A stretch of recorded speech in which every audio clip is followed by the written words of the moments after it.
guys listen to me. I did not spend weeks planning this revolution, giving you guys gear for you guys to go in and replace one tyrant with another. Don't you see what's happening here? Don't you see history repeating itself? You think Schlatt was the cause of your problems? No! It was government! So, Techno, you sure dropping out of college was the best idea? Because they didn't seem to teach you the word hypocrisy. Howdy, everyone. I'm the Shadow of the Hawk. And before I start this, no, this is not an attack on Techno. Because, let's be real, okay? That would not be a fight in any sense of the word. He would, in Minecraft, he would beat the crap out of me, and in real life, I mean, he only has 205 bones, okay? He is, by definition, a cripple, and I'm not allowed to stone cripples. That's not an okay thing to do, so he would just be allowed to wail on me, and I couldn't respond, so he would win that fight. Now, as I said, this is not an attack on Technoblade. Rather, this is a counter to his seemingly benevolent persona on the Dream SMP. And when I say seemingly benevolent, that is not a Freudian slip. That is not me messing up words. No. It is a facade. It is a charade. Because, yeah, sure. He fights tyranny. You know, he fights bad governments. He fought Schlatt. He fought the Empire. He did some good things. He's a good person. No. Like I said, his good guy routine, it is a facade, it is a mask, and whether he knows it willingly or not, it's fake. It's a lie. My biggest point of support for this claim is his absolute dismissal of the concept of slavery. Here you go. It's that if you have a problem, the answer is slavery. But from there, it doesn't get much better. On screen, you should be seeing some Earth SMP clips. You know what he did in the Earth SMP? He engaged in a worldwide conquest through the backing of his organization, the Antarctic Empire. More on that in a minute. And then now you should be seeing some clips from his Skyblock series. You know, the same Skyblock series where he made an agri-industrial revolution that effectively killed the potato economy of Skyblock, and his reason for this was just fun is really the only thing I can find about it. Now, I'm sure many of you are probably going, this doesn't matter, these points don't really add anything, because Technoblade we're talking about is in the Dream SMP, not the Earth SMP or Skyblock, but there is a line that connects the Dream SMP to the Earth SMP. Here you go. This world, Tommy, is that the only universal language is violence, and we've had that conversation. We've spoken that language in the pit. It's over, Tommy.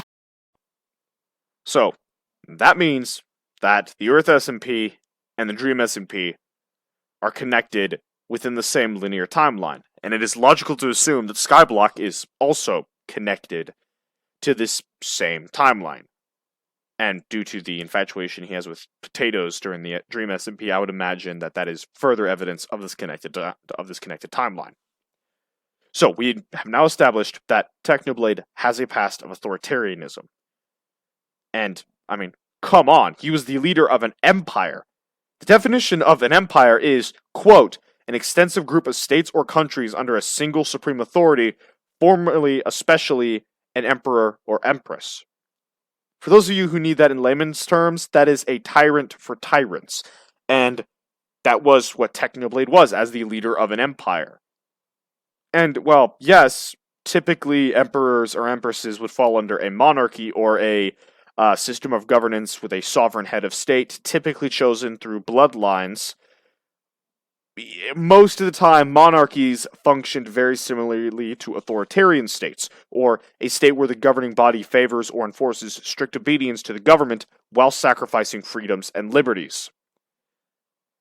To those of you British people out there, yes, this is what monarchies did, okay? I'm an American. We had a little spat with you guys over this. I ignore the fact that the people who were doing this were mostly rich merchants and nobles, and it was more of an oligarchic state. That doesn't matter. What matters is the fact that many of you are probably calling me crazy, saying, Technoblade destroys these things. He's the good guy. He's not a tyrant. And to that little statement, I say, you are 100% correct. He does, in fact, destroy governments and tyrannies. See, Technoblade is not a traditional tyrant. He is not driven by wealth or power. I mean, he is the richest person on the server. He can throw away full suits of netherite like they're nothing. And in a world like Minecraft, there's really only one form of power. And no, it is not economic power, because you cannot form a stable economy due to everything being effectively infinite. And diplomatic power doesn't exist. Diplomacy is just either economy or the second type of power, violence, being utilized in a more wordy way rather than an actionable way. And Technoblade is the most powerful person on the server due to his use of violence. So, if he's not driven by a pursuit of wealth or a pursuit of power, what is he driven by? Simple.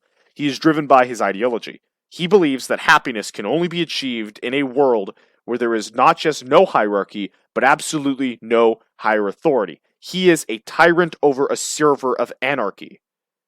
Why?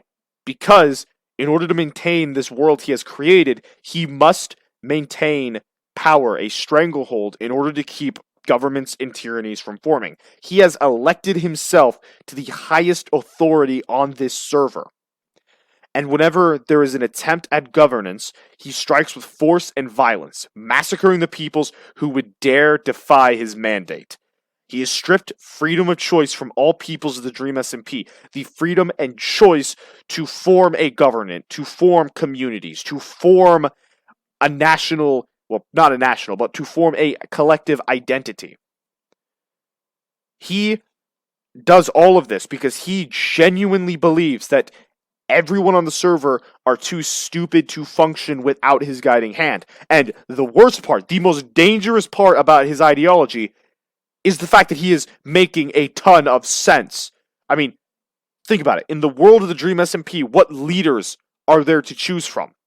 You have Dream, the brutal and psychopathic, borderline sociopathic, the psychopathic and sociopathic control freak.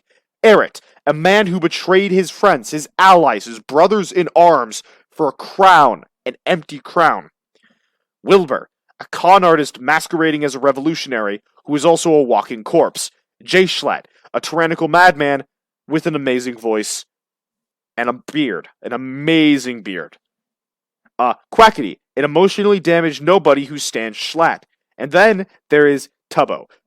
Tubbo. Tubbo is someone who is, as a president, so monumentally flawed in his cerebral capabilities that I legitimately question his status as a higher primate. To be clear, that is his character in the SMP, not a person. I assume he is a very nice person and is quite intelligent. And to quote one of my favorite individuals born of a human subspecies, I didn't kill him because he was crazy. I killed him because he was making sense. Alright, Pillar. I'm gonna leave that in. R.I.P. Miller. At least you went out like a badass. With your not girlfriend, kind of, sort of girlfriend, not really girlfriend, Julie Mao. Me fanboying the Expanse aside, this is by far the most dangerous part of Technoblade. See, he is a tyrant that is so charismatic and has placed himself in a situation where he seems to be the only viable solution that no one dares question him, because if such an eloquent and well thought out belief structure can be flawed, what system can't be? What possible antithesis to his thesis can be provided to create a synthesis? And to that question, I have one answer to you. That's on you to figure out. So anyway, enough of my tongue wagging. Hope you all have a good day. Thanks for watching, and unlike other YouTubers, I'm not going to shill. Peace.